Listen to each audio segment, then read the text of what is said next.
Friends, நம்ம தொடர்ந்து பிரயாணத்தை குறித்து பார்த்து கொண்டே வருகிறோம். இன்றைக்கி நம்ம பார்க்கவிருக்கிறது ரெபேக்காளுடைய பிரயாணம். ஆதியாகமம் 24வது அதிகாரம் 58வது வசனம். ரெபேக்காளை அழைத்து, நீ இந்த மனிதரோட கூட போகிறாயா என்று கேட்டார்கள். அவள் போகிறேன் என்றாள்.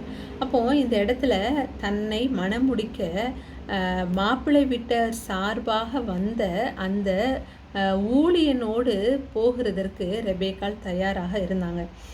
ஆபிரகாமை கர்த்தர் சொன்னார் இல்லையா, உன் இனத்தை, உன் வீட்டை, உன் தகப்பன் வீட்டை விட்டுட்டு நீ வா, நான் காண்பிக்கிற தேசத்துக்கு போன்னு. எந்த தேசம்னு தெரியாது, அங்கே இருக்கிற மக்கள் எப்படிப்பட்டவங்கன்னு தெரியாது, ஆனால் கர்த்தர் ஒருவர் என்னை போக சொன்னார் அப்படிங்கிற தைரியத்தில் எப்படி ஆபிரகாம் வந்தாரோ அதே போல தான் இந்த இடத்துல ரெபேக்காள் நடந்து கொள்ளுகிறத பார்க்க முடியுது. ஏன்னா ஆபிரகாம் இந்த குடும்பத்தை விட்டு போய் கிட்டத்தட்ட பல வருஷங்கள் ஆகுது.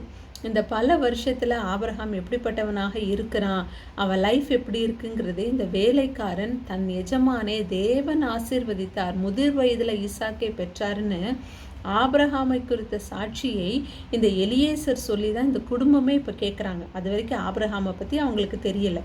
ஆனாலும் இந்த மகள் தேவன் இதை எல்லாவற்றையும் நடக்க வாய்ப்பு பண்ணினார் அப்படிங்கிறத புரிஞ்சதுனால தான் பார்க்காத, தனக்கு தெரியாத, தன் பெற்றோருக்கு கூட அதிகமாக பரிச்சயம் இல்லாத அந்த குடும்பத்திற்கு தேவ சித்தத்தின்படி நடக்க தன்னை ஒத்துக்கொண்டு ரெபேக்காள் கிளம்புறதை பார்க்குறோம். நம்ம பொதுவாக ஆபிரகாமை மட்டும்தான் இந்த காரியத்தில் உயர்த்தி பேசுவோம்.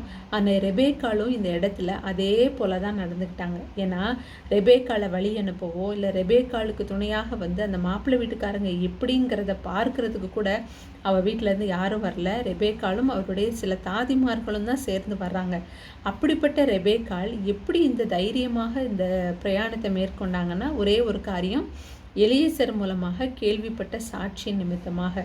அப்போது கண்ணால் பார்க்கலை, வெறும் காதால் கேட்ட காரியத்தை மட்டுமே வைத்து விசுவாசத்தில் நம்பி யார் போகிறாங்கன்னா ரெபேக்காள் போகிறாங்க. நம்ம அநேக காரியங்களில் நம்ம விசுவசிக்கிறோம், சில காரியங்கள் நடக்குது, நம்ம விசுவசித்து நடந்த போதிலும் சில காரியங்களுக்காக நம்ம ஜெபிக்கும் போது விசுவாசம் மட்டுமே இருக்குது, அது நடக்கிற மாதிரியே தெரியல, கண்ணுக்கு தெரியாத அந்த காரியம் நடக்குமா நடக்காதான்னு குழப்பத்திலேயே விசுவாசத்தை இழந்தவங்க அநேகம் பேர்.